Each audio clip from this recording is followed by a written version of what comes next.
Well, for the third time in fewer than 2 years, the United States is gearing up to drop bombs in Syria. This time, as in the last times, it is in response to alleged chemical attacks by the Assad regime. In this case, on rebels in the Idlib province. The big question is why the United States should be involved in this at all. It's not an endorsement of anything, but a sincere question.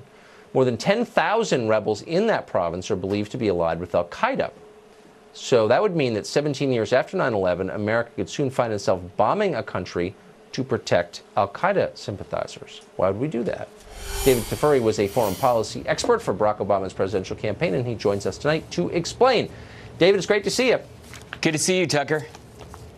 So, 2 Aprils in a row we've bombed Syria in response to chemical attacks, about which we still don't know a lot.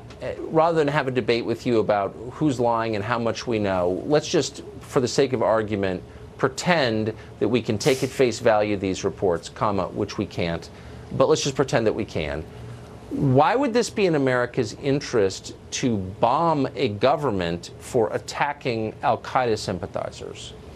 Well, remember that the 2 attacks in the Trump administration that you referred to in April 2017 and April 2018 were in response to the use of chemical weapons by Assad. This third attack, which the U.S. and our allies are preparing for, though not necessarily are going to do, will be to deter Assad from again using chemical weapons. Jim Jeffries, who is President Trump's envoy to Syria, said last Thursday that there's lots of evidence that Assad is preparing to use chemical weapons again. And what's important is that we have to enforce the chemical weapons. May I stop you there? I just want to make sure I understand this. So you said that we've bombed Syria twice to deter Assad from using chemical weapons, but he's still doing it. But we think bombing him a third time will prevent him from doing it a fourth time because why?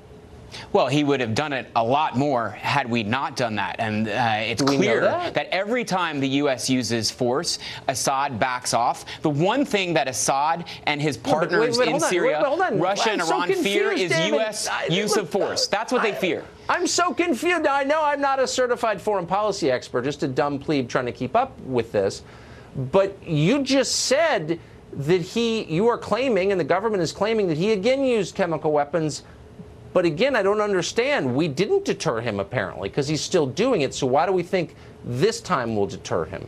Well, I didn't say he has used them. What I said is that intelligence reports, according to the Trump administration, suggest he is preparing to use them, and we need to deter that. Now, what you're saying is just because he has indicated he's going to use them again means that it didn't help. And what the evidence shows is every time we use force in Syria, Assad backs off. And he backed off in April 2018. He backed off in April 2017. We have to enforce the chemical weapons ban, because if chemical weapons can be used in Syria without any punishment, they'll be used in other places, and ultimately they'll be used here in the U.S. So this is a priority also for U.S. security. Right. It's right. Okay. There's a lot of propaganda around this question, but I mean, they were used by Saddam against Iran in the Iran-Iraq war. We were aware of that. We did nothing because we approved of the aim, which was, of course, to defeat Iran, which he did not achieve, by the way.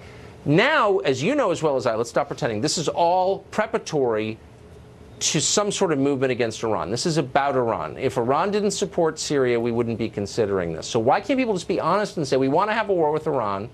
You may not be for it, but we want to have it. But they're lying about it, aren't they? Well, I don't agree with you that I do agree with you that this also has the benefit of pushing back against Iran, which is highly involved in Syria, which has militias that is supporting in Syria. That's a positive of this, but that's not the only reason. When President Obama failed to enforce the red line in 2013, which was a mistake by President Obama, it wasn't because Iran was there. It was because he should have done it to prevent Assad from using chemical weapons.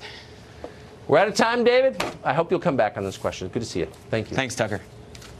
Hurricane Florence growing in strength and heading straight for the Carolinas. It's become a Category 4 storm now, a big deal with sustained winds of 140 miles an hour, expected to make landfall as soon as late Thursday. A state of emergency has been declared throughout the Carolinas, as well as in Virginia, Maryland, and the District of Columbia. More than 1 million people have already been told to evacuate.